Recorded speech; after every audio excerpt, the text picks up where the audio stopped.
한 주 동안 잘들 지내셨습니까? 우리는 예수 그리스도 안에서 예수 그리스도만 증거하는 은혜의 종들이 되시기를 간절히 소망합니다. 오늘 하나님의 말씀은 시편 42편 1절에서 5절 말씀입니다. 이 말씀 속에서 우리에게 말씀하시는 것이 무엇이냐? 바로 소망에 대해서 말을 하고 있습니다. 대표적인 구절로서는 5절 보면 우리 5절만 같이 한번 읽어볼까요? 시작. 내 영혼아 내가 어찌하여 낙심하며 어찌하여 내 속에서 불안해하는가? 너는 하나님께 소망을 두라. 그가 나타나 도우심으로 말미암아 내가 여전히 찬송하리로다. 그러니까 오늘 주제적인 말씀은 너는 하나님께 소망을 두라 이 말입니다.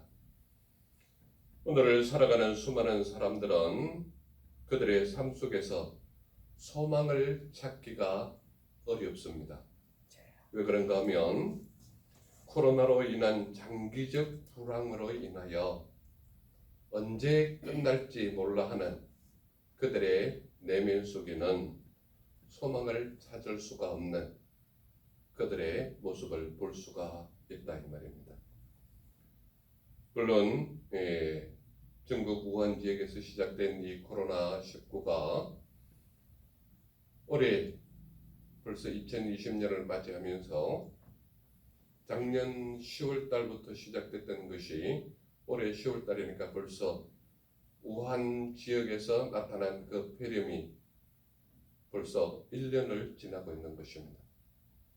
그러므로 그 작은 바이러스로 인하여 전 세계가 두려워하고 있고 언제 끝날지도 모르는 불안 속에서 그들의 삶 속에서 소망을 찾아보기가 어려운 그들의 모습을 볼 수가 있다 이 말입니다. 또한 사람들이 불안해하고 소망을 찾지 못할 때가 어느 때인가 하면 도저히 앞을 볼 수 없을 때, 즉 말하자면 앞이 보이지 않아 어디로 가야 할지 길이 보이지 않고 분간이 어려울 때 사람들은 소망을 가지기 어렵다 이 말입니다. 또한 많은 사람들이 이야기하기를 앞으로 어떻게 될지 미래를 예측할 수 없을 때 사람들은 소망을 갖기가 어려운 모습을 볼 수가 있다 이 말입니다. 그런데 오늘 말씀 속에는 너는 하나님께 소망을 두라 이렇게 말씀하는 것을 볼 수 있습니다. 도대체 어떤 상황이길래 너는 하나님께 소망을 두라고 말하고 있는지 우리는 이것을 오늘 살펴보려고 하는 것입니다. 이 시편은 위에 타이틀에 보면 뭐라고 적혔는가 하면 고라 자손의 마스길 인도자를 따라 부르는 노래 이렇게 되어 있습니다. 성경 원어로 적혀있는 원문에는 고라 자손의 마스길 인도자를 따라 부르는 노래 이것이 1절로 되어 있습니다. 그렇기 때문에 우리가 번역한 성경에는 11절까지 있지만 성경 원어로 적혀있는 그 원문에 보면 12절로 되어 있습니다. 우리는 고라 자손의 마스길 인도자를 따라 부르는 노래 이것을 그냥 타이틀로 올려놨지만 원어 성경에는 이 타이틀이 1절로 되어 있습니다. 그렇기 때문에 우리 번역한 것은 11절로 되어 있지만 원어 성경에는 12절로 되어 있다 이 말입니다.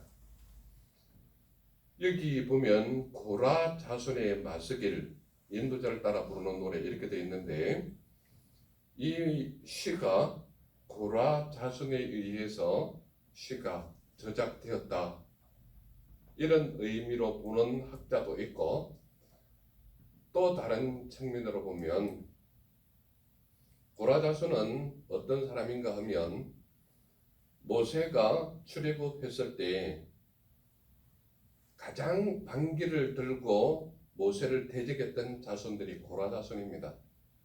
그렇기 때문에 고라 자손들이 하도 반기를 들고 하나님의 말씀에 대적하고 하니까 하나님께서 모세를 보고 시킨 일이 있죠. 너는 어디에서 하나님의 측에 있는 사람과 반대측에 있는 사람을 분리해서 세워라. 그래서 모세가 나는 여호와 하나님만 믿노라. 여호와 하나님 편에 설 사람만 내 편으로 오고 아닌 사람은 그쪽에 서라. 그랬을 때 다른 모든 족속들이 모세 편으로 섰을 때 고라 자손만 유일하게 반대편에 서 있던 거죠. 그 반대편에 섰던 사람은 하나님께서 어떻게 하셨습니까? 모세가 두 손을 들어서 하나님 앞에 기도할 때 땅을 갈라뜨려서 고라 자손을 묻어버린 그 자손들이 고라 자손입니다. 그런데 이 시편 기록한 이 시기에 어떻게 고라 자손이 이때까지 남았느냐? 그 당시에 그 죽음에서 피해서 다른 일을 하거나 다른 무엇을 했던 사람들은 그 속에 빠지지 않았어요. 그래서 남아있는 일부가 고라 자손이 되는 겁니다. 그래서 다윗 시절에서는 이 고라 자손이 어떤 사람이었는가 하면 성전에서 하나님을 노래하는 부분을 맡았던 사람이 고라 자손이고 또 일부는 하나님을 섬기는 성전, 예루살렘 성전 또는 솔로몬 성전, 이 성전 앞에서 문을 지켰던 문지기 역할을 했던 사람이 고라 자손입니다. 그렇기 때문에 고라 자손의 대표적인 일은 하나님을 예배할 때 하나님을 찬양했던 사람이 고라 자손이고 또한 문지기, 성전의 문지기 역할을 했던 사람이 고라 자손들이다 이 말입니다. 그래서 그때 모세 시대 때 땅속으로 파묻혀졌던 그들이 고라 자손인데 이들은 일부 남은 그들이 바로 이 고라 자손이었다 이 말입니다. 그래서 많은 사람들이 생각할 때 고라 자손이 당연히 이러한 하나님의 성전에서 노래했던 사람들이기 때문에 그들이 지은 시가 아닌가 이렇게 추측하는 사람도 있지만 안에 내용들을 보면 누가 지었다라고 판가름 나는 스타일이 있습니다. 시를 지으면 시의 형식이 있는데 누가 지었다고 주장을 하는가 하면 바로 다윗이 자기의 아들 압살롬에게 쫓겨가면서 숨을 때의 그 피난처에서 지은 시가 아닌가 이렇게 보는 학자들도 있습니다. 그런데 왜 타이틀이 그러면 고라 자손의 마서기를 인도자를 따라 부르는 노래 이렇게 했었느냐? 많은 학자들이 다윗이 지은 시로 보는 학자들은 어떻게 이것을 해석하는가 하면 고라 자손들이 성전에서 노래를 부르고 또한 문을 지켰지만 이 이스라엘 백성들이 하나님의 말씀에 대적을 하고 반대를 했던 그들 때문에 이들이 바벨론 포로로 잡혀갔단 말이에요. 그런데 이 시는 연대기적으로 바라봤을 때 바벨론 포로가 끝난 시기에 지은 시가 아닌가 이렇게 보는 거죠. 근데 다른 학자는 또 다르게 분석하는 경우도 있습니다.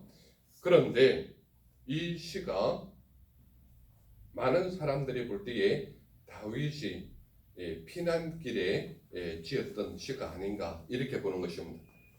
그 내용을 보면 어떻게 나타나는가 하면 1절에 보면 하나님이여 사슴이 시냇물을 찾기에 갈급함 같이 내 영혼이 줄을 찾기에 갈급하니이다 이렇게 표현하고 있는 것입니다. 이 표현은 어떤 표현인가 하면 누군가가 쫓겨다니는 입장이거나 피해 다니는 입장이거나 목숨이 경각에 처해 있는 그런 위치에 있었다 하는 것을 볼 수 있다 이 말입니다. 그 말은 무엇을 보고 알 수 있는가 하면 사슴이 시냇물을 찾기에 갈급함 같이 내 영혼이 주를 찾기에 갈급하니이다. 이렇게 표현하고 있는 겁니다. 그러니까 첫 번째 관점이 나는 하나님께 소망을 두라라는 첫 번째 관점이 내 영혼이 주를 찾기에 갈급하다라는 관점입니다. 그게 무슨 말인가 하면 사슴이 시냇물을 찾기에 갈급함 같이 내 영혼이 하나님을 갈망한다라는 거예요. 갈망이라는 게 뭐예요? 간절히 소망하는 것을 말하는 것이거든요. 갈하다라는 것은 뭐예요? 목이 마르다라는 말이거든요. 그러니까 목이 마를 정도로 타는 목을 부여잡고 소망을 가지고 나타내는 단어가 갈망이란 말이에요. 그런데 누가 이렇게 갈망하는가 하면 내 영혼이 주를 찾기에 갈급한 이 사람이 하나님을 찾기에 갈급하다, 갈망을 한다 이 말이에요. 그러면 어떻게 갈망하느냐? 사슴이 시냇물을 찾기에 갈급함 같이. 자, 이스라엘 사람들은 사슴이 시냇물을 찾는 것이 얼마나 갈급한지를 알아요. 왜냐하면 우리가 잘 알다시피 그 팔레스틴 지역, 이스라엘이 있는 그 팔레스틴 지역은 1년 내내 와봐야 600mm 정도밖에 비가 안 와요. 그런데 비가 오는 기간이 짧은 우기에만 집중되어 있고 나머지는 비가 없는 지역이란 말이에요. 그렇기 때문에 비가 오는 우기 지역에는 그나마 갈증을 해소할 수 있는데 비가 안 오는 건기에는 사람도 갈증이 나지만 거기에 사는 짐승들도 목말라 애타는 모습이 바로 건기의 모습이다 이 말입니다. 그렇기 때문에 이 사슴은 본래 열이 많은 짐승이에요. 동물 중에 가장 열이 많은 짐승이 사슴이거든요. 그렇기 때문에 우리 한약방에 가면 사람이 막 열을 내거나 몸을 좀 따뜻하게 하기 위해서 반드시 넣는 게 뭐예요? 녹각, 사슴의 뿔을 잘라서 넣는 거 아닙니까? 그와 마찬가지로 사슴은 열이 엄청 많아서 그 열을 식히려고 할 때에 반드시 먹는 게 뭔가 하면 물이거든요. 물을 많이 섭취해야 열이 떨어진단 말이에요. 그런데 우기에는 그나마 물을 마실 수 있는데 건기가 되면 제일 힘들어하고 어려워하고 견디기 힘들어하는 짐승이 바로 사슴이란 말이에요. 그렇기 때문에 사슴이 물을 찾기에 갈급하다 하면 사슴은 물을 안 먹으면 죽어요. 자기 몸의 열을 감당할 수 없기 때문에. 그래서 열을 식히기 위해서는 반드시 물을 먹어야 되는데 아무리 찾아도 물이 없는데 유일하게 웅덩이가 하나 있어서 거기에 물이 있는데 거기에는 사슴만 가는 것이 아니라 악어도 있고 호랑이도 있고 온갖 위험한 짐승들도 거기에서 물을 먹는데 배고픈 호랑이는 어디에 가면 먹을 걸 찾는가 하면 웅덩이 물이 있는 거기에 가면 먹을 것이 있는 거야. 왜냐? 열덩어리인 사슴은 빠른 시간 내에 수분 섭취를 하지 않으면 목에 타서 견딜 수 없어 하는 게 사슴이란 말이에요. 그런데 사슴이 저기 쳐다보면 호랑이가 있는데 호랑이를 보고도 물로 가는 거야. 왜냐? 물을 안 먹으면 자기가 죽을 것 같으니까.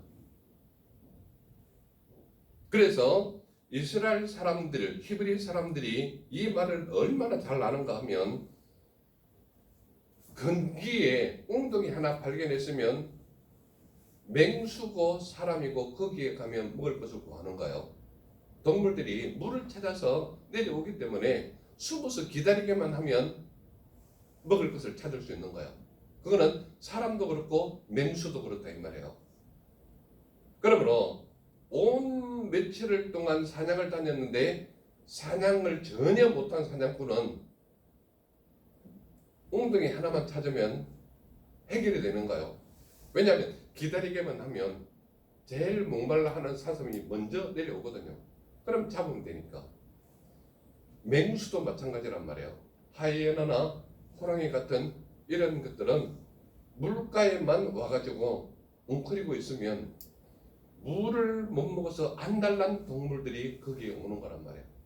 그 중에 최고로 물이 급한 게 사슴이란 말이에요. 그래서 1절에 보면 하나님이여 사슴이 쉬는 물을 찾기에 갈급함 같이 내 영혼이 주를 찾기에 갈급합니다. 이 말은 이 시편 기자가 세상에 그 어떤 어려움과 힘든 처지에 있음에도 불구하고 하나님이 내게 없는 것 때문에 이 사람은 하나님을 찾기에 갈급한데 어떤 정도로 갈급한가 하면 사슴이 신의 물을 찾기에 갈급함처럼 내 영혼이 여호와 하나님을 갈망한다 이 말이에요. 목이 말라서 어쩔 수 없는 어찌할 바를 알지 못하는 그런 심령으로 여호와 하나님을 갈망하는 모습을 가지고 있다 이 말입니다. 그 갈망은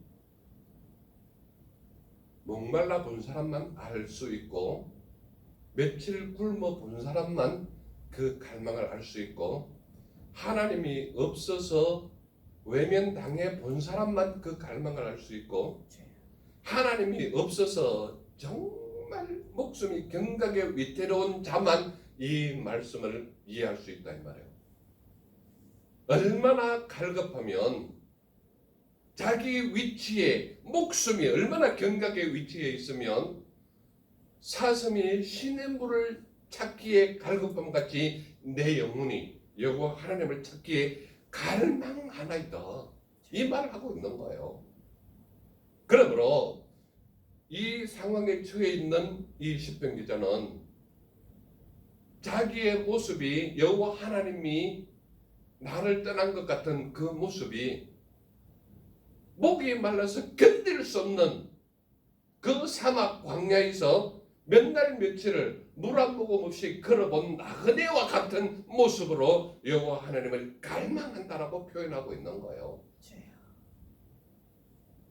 우리가 그렇게 하나님을 찾은 적이 있는지, 그러한 어려운 시기에 하나님을 만난 경험이 있다면 이 말씀의 갈망이 얼마나 가란 하나님을 찾기에 갈망한 것인지 우리는 알 수 있다 이 말입니다.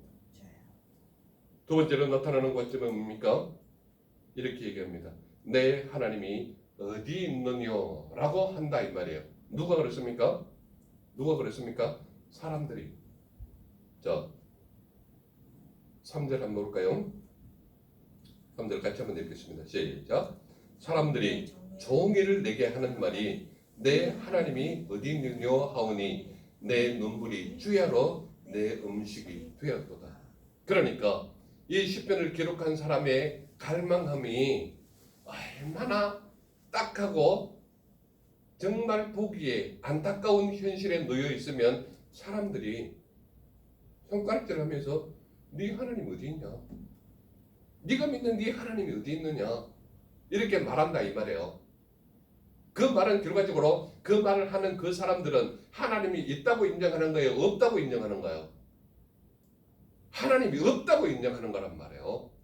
그러니까 그들은 네가 그 모습으로 있는 그 모습을 하나님이 봤다면 너를 그렇게 하겠냐? 네가 하나님을 그렇게 잘 믿는데 어떻게 하나님이 너를 그냥 두겠냐? 이렇게 얘기를 한단 말이에요. 그렇기 때문에 이 시편 기자가 뭐라고 얘기하는가 하면 내 눈물이 주야로 내 음식이 되었도다 라고 고백하는 거란 말이에요. 그러니까 압살롬을 피해 도망갔던 다윗이 이 시를 지었다면 충분히 이해가 가는 거죠. 왕의 위치에 있었던 사람이 사랑하는 아들의 반박으로 말미암아 아들이 자기의 왕위를 찬탈하고자 자기 부하들까지 꼬여서 압살롬에게 갔다면 이 다윗의 모습은 얼마나 처절했겠냔 말이에요. 그리고 하나님을 몰랐다면 몰라도 다윗과 같이 하나님 앞에 순전한 사람이 어디 있었냔 말이에요. 그는 왕의 위치에 있었음에도 불구하고 하나님이 말씀하는 모든 것을 지켰던 사람이거든요. 그러한 위치에 있었음에도 불구하고 자기의 사랑하는 아들이 반역으로 인하여 자기를 쫓아오는 그런 모습이 있다면, 이스라엘에는 곳곳에 돌로 만든 굴이 있잖아요.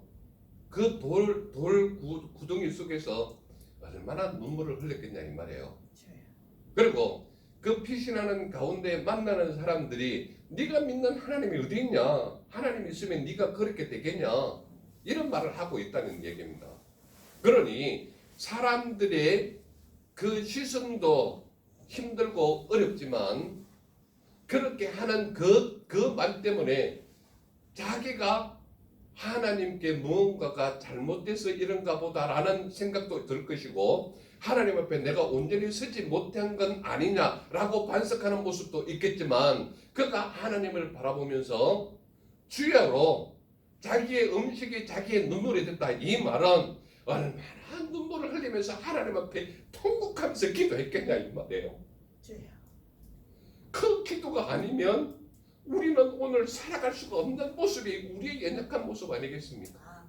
그러므로 하나님 앞에 눈물을 뿌려 기도하는 그에게는 사람들이 손가락질을 한다 할지라도 그의 마음속에는 하나님이 계시기 때문에, 하나님, 내가 하나님이 아니면 나의 모든 것이 아무 쓸데도 없는 것이온즉 내가 눈물로 주야로 하나님을 찾나이다, 이 말을 하고 있는 거예요.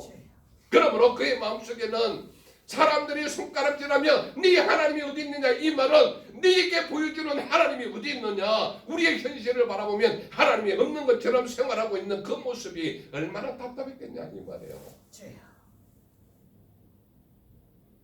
우리의 삶 속에서 드러나는 모든 것을 보면 하나님이 없는 것처럼 보여요. 하나님 앞에 눈물 뿌려 기도하면서도 이루어지지 않은 많은 것을 볼 때에, 그리고 여전히 어려운 현실을 바라볼 때에, 하나님이 없는 것처럼 나타나는 그 현실을 바라볼 때에 하나님은 나와는 관계가 없는 분인가 보다 충분히 생각할 수 있는 거예요.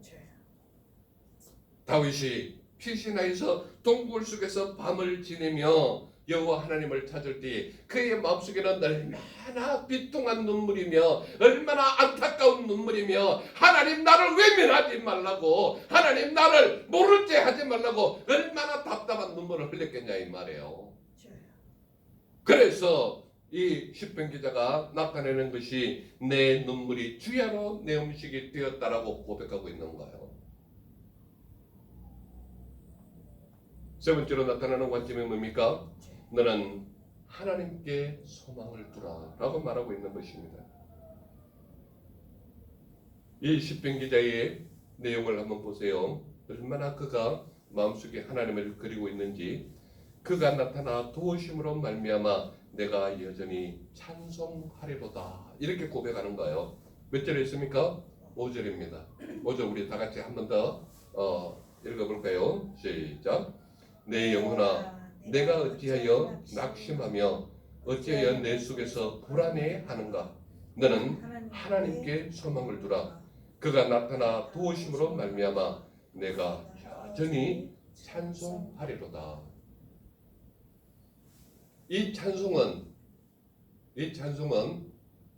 지금 이 시편 기자가 자기의 모든 눈물 뿌려 기도하는 것과 자기의 갈망이 이루어진 상태입니까? 아니면 아직은 이루어지지 않은 상태에서 이 말을 하고 있는 겁니까? 아직은 이루어지지 않은 상태예요. 그렇다면 이 시편 기자는 무엇을 말하는가 하면 앞으로 이렇게 이루어질 것을 믿고 이렇게 한다 이 말이에요. 그러니까 지금 자기의 형편은 어렵고 고통스럽고 힘들고 주야로 눈물로 자기 음식이 되었다, 이 말은 내 입에 들어오는 것은 음식이 아니라 눈물이 내 입에 들어왔다는 이야기거든요. 눈물로 내 갈증을 해결했다는 이야기거든요. 눈물로 자기의 모든 것을 쏟아냈다라고 이야기를 하는 것이거든요. 그런데 이 시편 기자의 믿음이 얼마나 대단한가 하면 그가 나타나 도우심으로 말미암아 내가 여전히 찬송하리로다. 이 말은 앞으로 이루어질 것에 대해서 미리 하나님 앞에 감사와 고백을 한다 이 말이에요. 그렇기 때문에 우리가 하나님을 믿는 믿음의 사람, 예수 그리스도를 믿는 믿음의 사람이라면 우리의 현실과 이루어져 있는 우리의 여건과 환경을 바라보면 아무것도 보이지 않는 것 같아요. 하나님이 없는 것처럼 보인다 이 말이에요. 그러나 이 시편 기자의 모습처럼 선취적 신앙을 가지고 고백을 했을 때 하나님께서는 우리에게 놀라운 은혜와 능력으로 또한 우리 속에 있는 눈물 뿌려 기도하는 그 모든 것들이 하나님께서는 이루어지는 그날을 보게 하신다라는 거예요. 그래서 이 시편 기자의 모습처럼 지금 현재의 모습은 동굴 속에 피신해서 동물처럼 바깥에서 웅크리고 잠을 잘지언정 하나님 그분이 내게 나타나셔서 나를 도와주심으로 말미암아 내게 안타까운 현실과 내 피난처인 이 모든 것들이 주님께서 해결해 주시리라고 믿기 때문에 미리 그분을 내가 여전히 찬송하겠다. 그 말을 하고 있는 거예요. 그러므로 우리 입에서 나오는 찬송은 기쁠 때 찬송하는 것은 당연할지도 몰라요.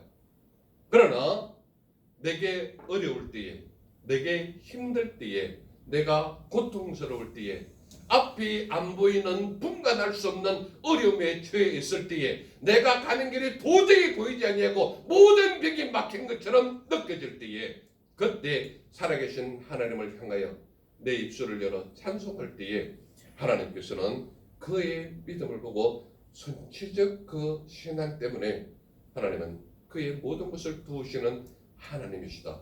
그렇기 때문에 우리는 오직 하나님께만 소망을 두는 삶을 살아라. 이 말을 하고 있는 거예요. 그렇다면 우리가 이렇게 질문을 해볼 수 있겠죠.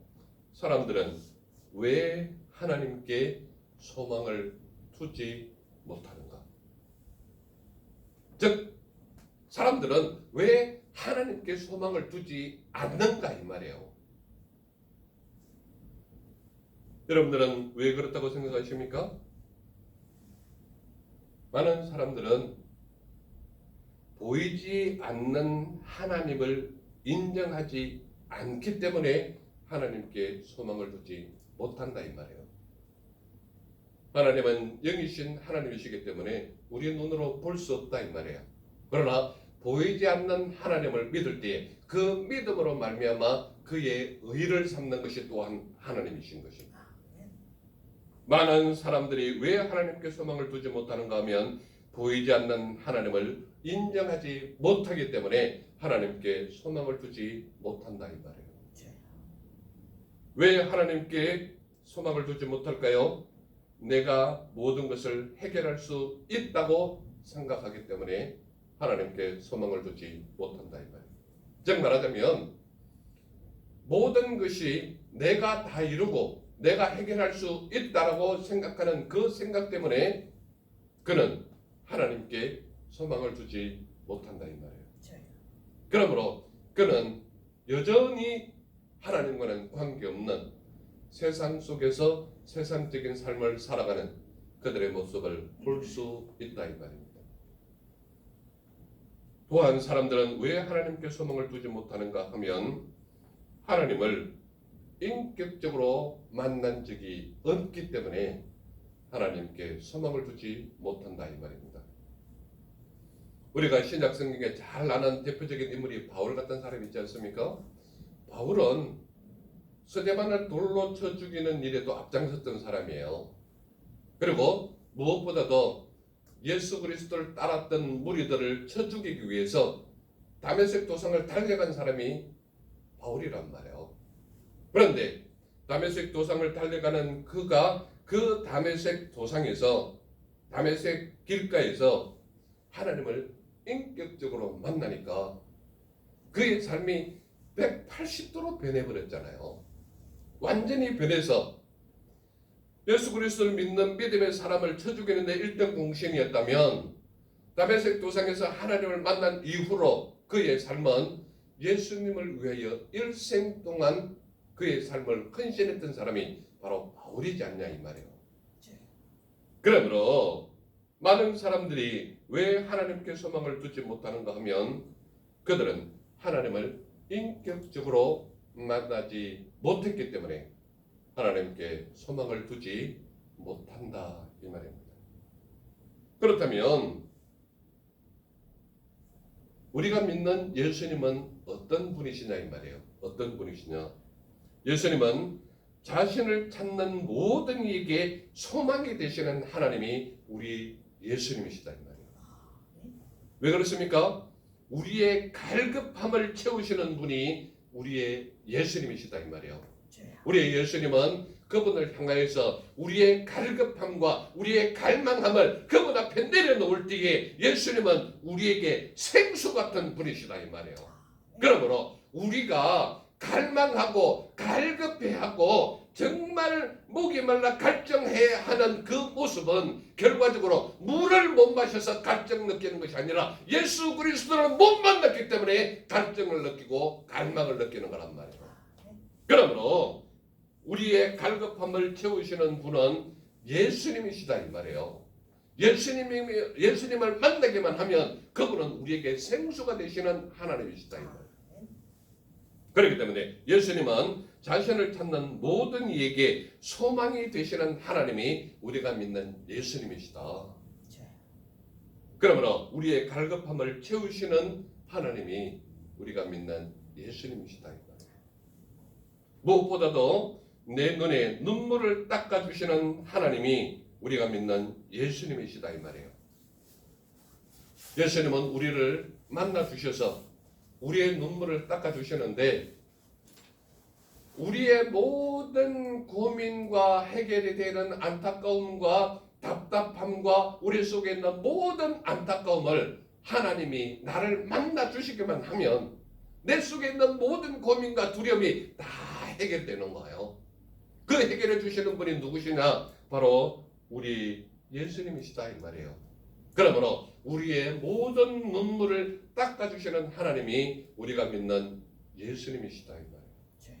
그러므로 예수님을 만나기만 하면, 예수님을 찾기만 하면, 예수님 앞에 눈물 흘려 그분을 찾고 간구하면 그분은 우리를 만나주시는 하나님이시다.